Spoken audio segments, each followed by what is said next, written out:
Hey guys, what's up? Welcome back to another video of our channel.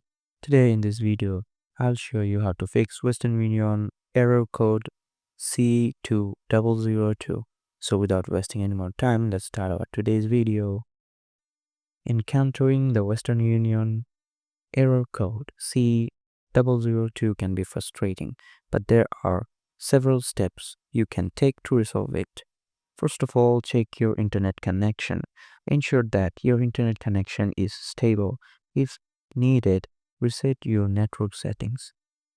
Then verify your server status. Sometimes the issue might be on Western Union's end.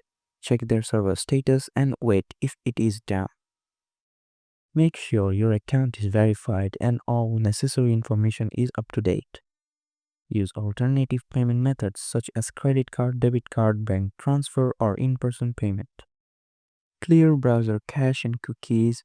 This can help resolve any temporary issues with the website. Try using the Western Union mobile app or a different browser. If none of above steps work, reach out to Western Union customer support for further assistance. So that's it guys, hope you like this video. If you found this video helpful, don't forget to hit the like button and subscribe to our channel. Till then, bye bye.